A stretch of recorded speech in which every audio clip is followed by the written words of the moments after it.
ନାକେଦମ କଲାଣି ଭୀଷଣ ତାତି ସାଙ୍ଗକୁ ଗୁଳିଗୁଳି। ଆଗଉନି ମୌସୁମୀ, ବର୍ଷା ଗାଏବ। ଭୁବନେଶ୍ୱର 8 ତାରିଖର ମୌସୁମୀ ଓଡ଼ିଶା ଛୁଇଁବା ନେଇ ଘୋଷଣା କରିଥିଲା ପାଣିପାଗ ବିଭାଗ।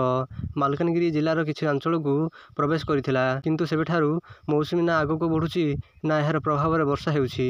ଯେଉଁଠି ଥିଲା ସେଇଠି ଅଟକିଛି। 24 ତାରିଖ ସୁଦ୍ଧା ମୌସୁମୀ ପୁରା ସାରା ଓଡ଼ିଶାକୁ ଛୁଇଁବ।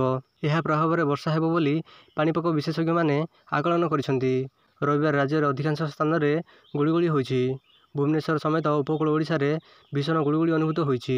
ନୂଆପଡ଼ାରେ ସର୍ବାଧିକ ତାପମାତ୍ରା 43 ଡିଗ୍ରୀ ଛୁଇଁଛି। ବୌଦ୍ଧରେ 42 ଡିଗ୍ରୀ, ପାରଳାଖେମୁଣ୍ଡି ଓ ନୟାଗଡ଼ରେ ତାତି 40.7 ଡିଗ୍ରୀ ରେକର୍ଡ କରାଯାଇଛି।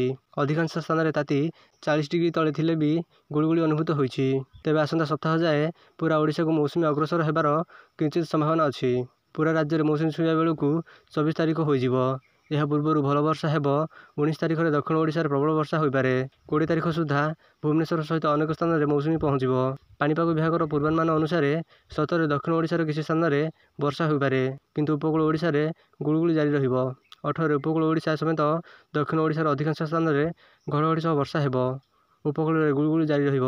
29 ତାରିଖରେ ସୁନ୍ଦରଗଡ଼, ଝାରସୁଗୁଡ଼ା, ସମ୍ବଲପୁର ଓ ବରଗଡ଼ରେ ଭାରୀ ବର୍ଷା ହେବ। ଉପକୂଳ ଓଡ଼ିଶା ଓ ଆଭ୍ୟନ୍ତରୀଣ ଓଡ଼ିଶାରେ 30ରୁ 40 କିଲୋମିଟର ବେଗରେ ପବନ ସହିତ ବର୍ଷା ହୋଇପାରେ ବୋଲି ଆକଳନ କରାଯାଇଛି। ଜୁନ୍ ମାସରେ ନିଅଣ୍ଟିଆ ବର୍ଷା ହେବ ବୋଲି ପ୍ରଫେସର ସୁରେନ୍ଦ୍ରନାଥ ପଶୁପାଳ ପୂର୍ବରୁ ଆକଳନ କରିଛନ୍ତି।